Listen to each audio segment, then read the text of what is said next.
Today, Blackmagic made a live stream announcement, and while it had absolutely nothing to do with the virtual guest caller unit that I made up a few weeks back, there's some new gear on the horizon. Here's a quick recap of everything you might have missed, so you don't need to watch the full hour-long announcement. Oh, and just in case you didn't know, down in the description I'm offering some resources to videographers and live streamers, specifically if you find that you have trouble pricing your services. The link for that is down below. The big equipment announcements include the ATEM Television Studio HD8, the Blackmagic Studio Camera 6K Pro, and the ATEM Microphone Converter. I'll get to those last two in just a moment. The most exciting is probably the ATEM Television Studio HD8, and it's a new family of all-in-one live production switchers that combine portability and all of the live streaming broadcast features that we love.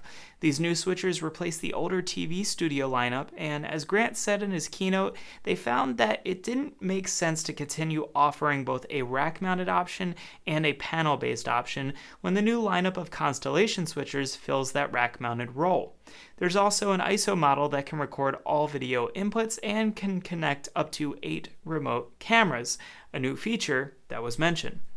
These switchers have a built-in encoder for streaming, talkback, and new optional internal storage, an unexpected surprise. The ATEM Television Studio HD8 features an all-in-one panel design, no longer needing the rack panel plus a control panel to run it. It supports connecting up to 8 3G SDI cameras, and all inputs have standards conversion. There's also internal media for stills and motion graphics, 4 chroma keyers, a supersource with 4 DVEs, 9 SDI program outputs, and 2 aux outputs, an audio mixer with limiter compressor, 6-band EQ, and more. There's a 16-way multi-view for monitoring everything on one monitor. It can live stream via the Ethernet or a phone via USB. It'll record to a USB drive like the ATEM Minis do, or optional internal cloud storage. The USB output can operate like a webcam, and there's an ISO model for recording ISOs of every camera input. But here's a new one. It supports remote internet-connected cameras on the ISO model, similar to using a streaming bridge, meaning you can bring in camera feeds remotely from anywhere in the world, so long as they have an internet connection. The most interesting feature I saw in the announcement was that the boards inside the ATEM are now serviceable and replaceable, so it was shown that if you break a connector, it's a pretty simple repair. The ATEM Television Studio HD8 is available immediately for the price of $2,995 and the ISO model for $3,995.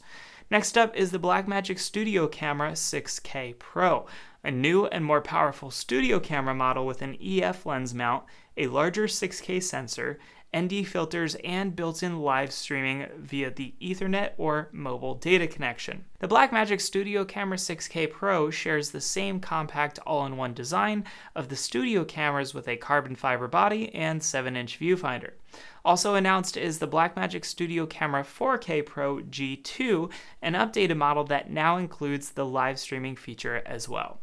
The 6K Pro features a native 6K sensor with 13 stops of dynamic range, the EF lens mount, live streaming as a remote camera using Ethernet or cellular, 2, 4, and 6 stops of ND filters that can be remotely controlled from the ATEM, the 7-inch viewfinder, 12G SDI, HDMI, and 10G Ethernet connections. Like the other cameras, there are XLR audio inputs, and the Blackmagic Studio Converter allows all connections via Ethernet. This camera is now shipping for $2,495, and the 4K G2 model is shipping for just $1,865. Last but not least is the addition of the ATEM Microphone Converter. I noticed that the features of this new ATEM were really focused on the audio side today. The ATEM Microphone Converter is a new audio analog to digital converter that allows you to add additional microphones to an ATEM switcher, such as the new TV Studio HD8. It uses MADI connection, which means that there's not much to set up since it uses a BNC cable. There's also HDMI output for monitoring all audio.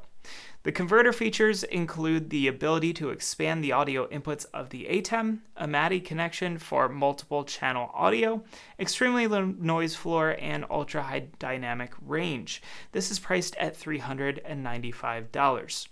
So now we get to my thoughts on all of this, and of course I'll preface this by saying these are just my opinions and mine alone. They don't reflect anyone else's, and I'm not being paid to say anything good or bad. I left today's announcement feeling a little bit disappointed, and it's mostly because the items that I was hoping Blackmagic would release would be on display, and quite frankly, I don't think I expected any of these devices to show up today. I heard whispers of everything from an updated microbox style camera to a PTZ style camera, or perhaps additions to the ATEM Mini and Extreme series. Instead, I found this announcement to be very focused on two things. Audio, I think that's obvious, but second, it was focused on those that are staying completely in the Blackmagic environment. Here's why these new products don't fit my workflow, and it's quite simple. On nearly all of my live streams, I'm bringing in an audio crew or I'm getting a feed from the in-house audio. I simply don't want to be bothered with worrying about audio on a live stream when I'm focused on 18 other things. I want to be able to work on switching a good show, putting up the right graphics, and helping the client put on a great event. And the way I do that is by offloading the audio portion. It's nice that this all-in-one unit can be used in so many ways, but I think Blackmagic has to tread a fine line between the ATEM Mini users that pay $300 and want to get the world, and the professional users that pay tens of thousands of dollars and are still trying to find ways to make the setup work for their unique needs. I'd say that I fall somewhere in the middle. In the marketing on their website, they show that this new switcher is designed for music venues and clubs, but I really can't see any musician being willing to run audio from a video switcher. Now, all is not lost, and I think there's some new exciting things on the horizon that we should pay attention to. For starters, it's clear that Blackmagic is interested in making the cameras even better, and while the quality and features are there, I'll be looking ahead to see what they do with autofocus. While it might not get updated on this iteration of the cameras, this could be something that we see improved in the future. Second, there's internal storage with the ISO model of the TV Studio HD8. An optional M2 flash disk can be installed and you can record direct to internal cloud storage. The internal storage plus any external USB disks will be available to share over the local Ethernet network so other people can work on post-production.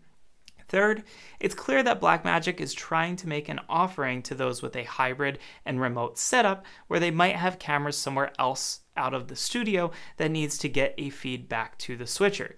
This feature is perhaps what I'm most interested in seeing when I visit NAB in just a little over a month. I think there's more to this remote virtual hybrid capability that we simply don't know about at this time.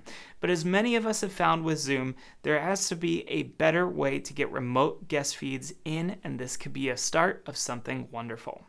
So, what are your thoughts on the announcement today? Let's keep the conversation going down in the comments below, and don't forget to hit that like button if you want to say thanks for not having to sit through the full hour-long announcement video.